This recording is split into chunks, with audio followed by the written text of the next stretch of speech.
Buenos días. Malísimos. In English. Terrible morning. Very early. I suppose all of you are very tired. But we're here finally again in South Summit, which I'm very happy to be here. And so I'm going to start talking to you about a little bit about emotional fitness. I think emotional fitness is one of the most important things we have to do today. Why?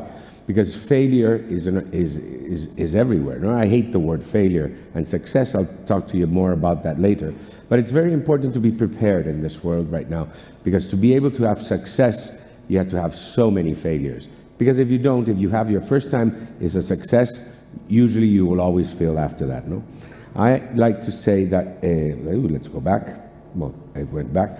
You probably know me. I'm the roommate. I'm the founder and president of Roommate Hotels, which was the most disruptive company, a hotelier that wanted to do something different. The hoteliers were going one way, I wanted to go the other way, and it was something to make. I thought the world needed different hotels. A hotel which I wanted to stay in, a hotel which would be in the center of the cities, that would have good locations, a smile, a lot of decorations at affordable prices. That was something that was not conceivable, because you had either the five-star hotels or you had the very low, cheap brands that were not good. So we started this brand, always having fun. Hotels that I wanted to stay in, hotels that you could enjoy and that you could not pay a fortune. So we started doing that, and that was like the first disruptive moment that we had. Then you might know me as well, because in 2000, well, just an anecdote, in 2019, right before the pandemic, we were having a turnover of 115 million. We started from 0 hotels.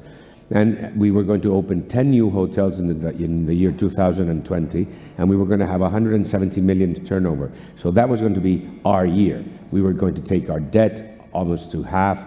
So it was fantastic. But what happens? Everybody knows COVID came. So that was suddenly a big turnover, and we had like terrible. So we were there thinking, how could we help? And we decided, I suppose many of you remembered, we were the first hotel chain in the world to offer our hotels to all our people in the administration, so that they could put their health workers, their firefighters, the people who were working in the morgues, people who could not go back home because they could be contagious to the rest of their family. They needed a place to stay. So we offered all our hotels, and I think in total, we gave them like 12 hotels for all the nurses, doctors. Then we gave in Milan, in New York, we gave them to the Infirmary Association. We did it in Italy, in Spain, in France, and America. And I have to say, it was the most exciting moment of my life. Not only for me, but also for my roomies, because we were really helping in the pandemic. Imagine, we were all at home looking at the news, and we couldn't help anything, but we had our hotels that were completely empty. So we gave it to them. And that made a spread, because after we did it, so many other hotel chains also did it and helped. So I always say that charity is contagious, and it is true, because when we started doing, everybody else started also giving. For example, when in one of our hotels we work with the elderly people, all the people in the neighborhood started bringing books for their elders or cakes for them to give to us. So it became very, very beautiful, like a little village. Each one of our hotels, around our hotels, it became a village of the people surrounding the neighborhood wanting to help. So for me, I have to say, it was the most beautiful moment one of the most beautiful moment of my life. And my roomies, which are the boys and girls who work for us, came for free to work for them, because they were not obliged to do it, and they were delighted, and they always remembered as the best moment. So imagine, we were high in our expectations of getting big turnover. Suddenly we get hit, we're at 0. Again, we're in the height of being heroes, because we were helping the people in the workers, and suddenly, boom, another big thing. I don't know if you remember this building, but this building was where Isabel Díaz Ayuso came to stay. She was the president of the community of Madrid, and suddenly there were 2,700 press releases saying that she was staying there for free, which was not true. She paid for her bills, and she was there because she could not live in the little apartment she had. So it was again a roller coaster. I passed from being a hero because I was giving my hotels to charity to I was giving my hotel for free to a politician, so I was almost committing a crime. No, in the parliament, a Spanish political group called Podemos literally called me that I was doing a crime and that I was paying her apartment and that they were going to go after me. So it was a horrible ups and down time, but that is life. That is what an entrepreneur has to also think, that in the business, anything can happen, so you have to be ready emotionally for it. No, so I came from a hero, villain, hero, villain, hero, villain, but that's always. This was my last time I came here to South Summit, and it's always been like this, no? And so, but that's also the life. That's also what you have to do when you are prepared. After this COVID, we had zero income. We had critical moments. I had to pay my salary, the salary of 1,200 workers, almost 1,400 workers we had all around the world, and I had no way of paying it, and we had no help because I had supposedly helped Ayuso. So then the other side of the party, the left, right wing, left wing, did not want to help us. At the end, it was a disaster. For 2 years, we were fighting to keep the company going. We had to keep on paying the rents, even though in some countries they would help us. But it was a whole mess. I think everybody really didn't know what to do. And those were the critical moments. Those were the moments where you have to be emotionally very strong, because at the end of the month, you have to go tell your workers, guys, I cannot pay you all your salary. I can pay 50%. Next week, I'll pay you another 50%. And it's the hardest moments of my life, because when you have to pay a family and they live off of the salary you pay them and you cannot pay them, I cried at the end of the month. Many months I cried because I could not pay them. And I thought that that the COVID was going to last for 6 months. I'm a genius, so never ask me what I think about times, because I am always wrong. When I think the COVID is going to do 6 months, it's 2 years. When I think, oh, we're going to get a horrible recession at in last September, nothing happened. No, the recession is going to come in January, nothing happens. And we're still going up and up and up and up. So I never, ever ask me what I think about times, because I'm always wrong. From having it all to having nothing is something that you have to live with, because literally my company, we had an offer right before COVID of buying the company for 240 million euros, and suddenly the value was zero. So imagine all these things that I'm telling you, just so that you put yourself, I'm trying to put you into context of where I want you to be at the end, of what it means to be an entrepreneur, of what it means to be a startup, of what it means when you do your company. What can happen? Anything can happen.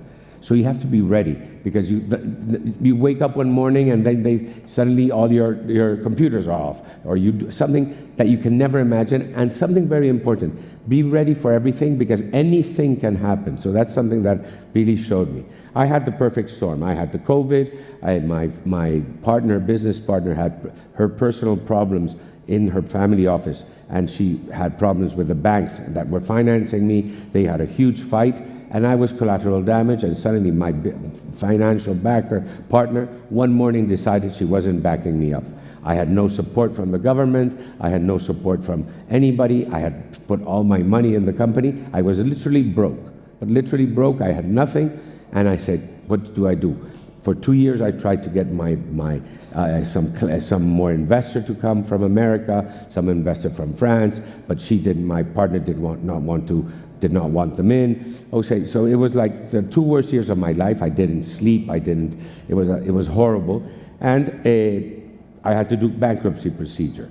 Thank God, in Spain at that moment we had a new law that came that said that you could sell. It's like the American law. In Spain, before we had a horrible law, which was if somebody went into Chapter 11, which is concurso de acreedores in Spanish, if somebody went to Chapter 11, 9 out of those 10 companies went bankrupt, because the law was very poorly done. In America, it's completely different, because you can take out and separate the bad part of the business from the good part of the business. So that, what does that mean? That somebody can come in, buy the good part of the business and keep the business going, save a lot of the jobs, and make the company continue. Of course, the old owners lose the property, but at least the dream, the company, the workers can keep on. So my obsession at that moment was, how can I do a Chapter 11 to protect my workers as much as I can, to protect my company as much as I can, and that's what I did.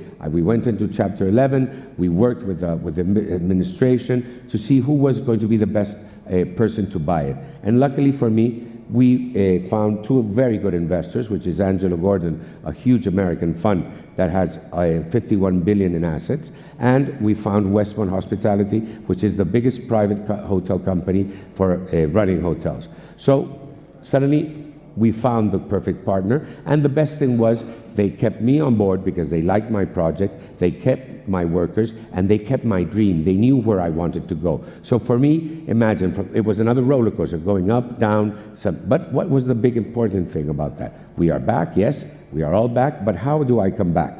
I'm not the owner, I'm not the president anymore, I'm a soldier. I was the founder and owner, and now I'm the president, but I'm another employee. So that's something that, if you're an intelligent person, you say, well, it doesn't matter. I'm still in the game. I'm still here. And I was in sport before, so I know how to be a team player, which is the most important thing. And I've had no problem. They had a problem at the beginning to know, thinking, how was I going to cope with being founder and owner to being an employee? And they are so happy because I'm a team player. And when you're a team player, sometimes you row, sometimes you sail up the sails, or sometimes you just give water. But you're a team player. I know that from the sports. I've been in 3 Olympic Games, and I know what it is to win, to be success, and to be a team player. You have to be a team player when you're working in a big company. Failures are the most common things to be able to have success. No?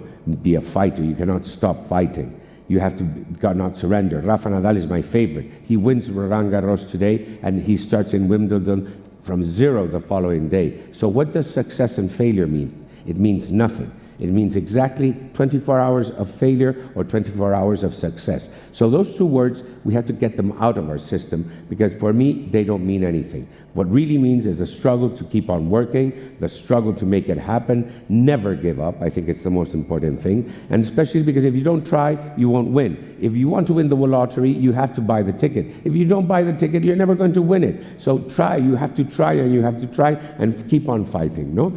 And how many times have you failed? In America, when I receive the CVs of people who want to work with us, they tell us the most important thing. I have failed 3 times. I have been in 2 startups. For me, that is gold. That means that person has known how to fail, has come back, and is wanting it to do another time. So that is the most important thing. Don't be scared to say, I failed, I did a startup, and it didn't come up.